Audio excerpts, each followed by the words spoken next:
Okay, this is the SD90 that had these GSB trucks on them.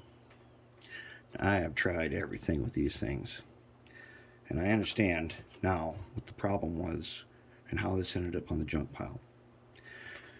Worm housing. Everything I've tried so far to get this worm seated properly has failed. And one of the reasons for that is I'm guessing whoever started modifying this first time around somehow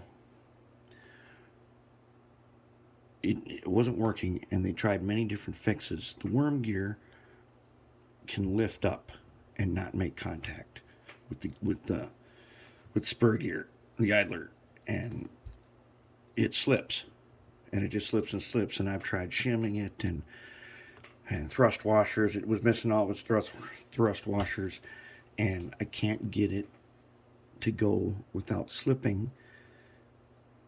There's just like not enough clearance. No, there's the way this sits in here, it doesn't mesh nicely with these helical gears that are in here. Maybe that was a known problem way back then, or maybe it didn't matter when you first got it and it was all set up, but it's just too much trouble. I thought, you know what, let's see if we can find a different pair of trucks. Well, I have Athearn trucks, but I don't have Athearn wheel sets. So what I did have was, do you remember this guy that we took apart at the beginning of our contest locomotives this year?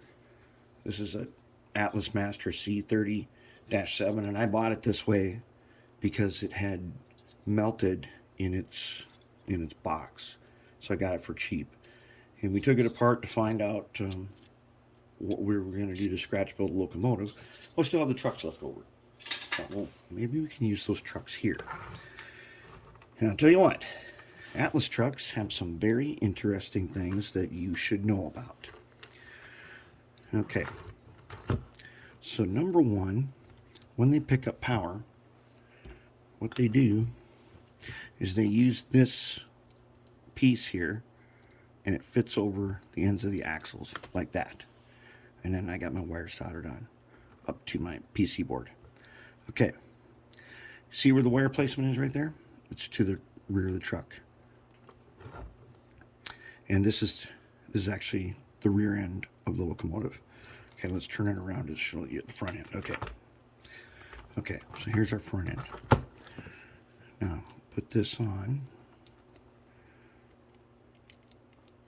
I'm going to show you that there's something different. If I can get them to go up right there. Okay, this is the front truck. Notice this one goes to the front, so I come up that way. That is for real. When I was putting these together, I thought there were just two sides and they're all the same. And I put them together and they did not, the wheels wouldn't move, they didn't turn.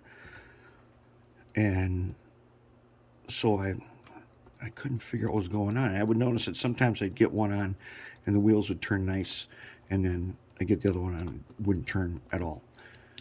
So checking the direction, maybe I got it backwards. So look down here in the directions, right down here, and sure enough, it shows at the rear. So I'm like, what is going on here? So the rear truck is at the rear.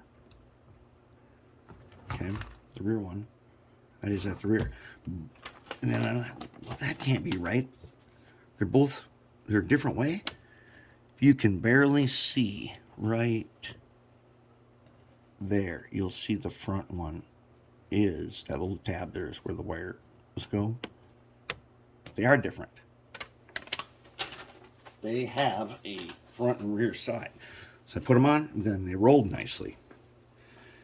Okay, so then I get the side frames on, and they don't roll nicely. I'm like, oh no. Can it be true? Do they have front and rears? And yes, let's line them up here. Let's line them up. They have direction. See if we can line them up, and then you might be able to see the difference. So I'll line them up based on the ends here.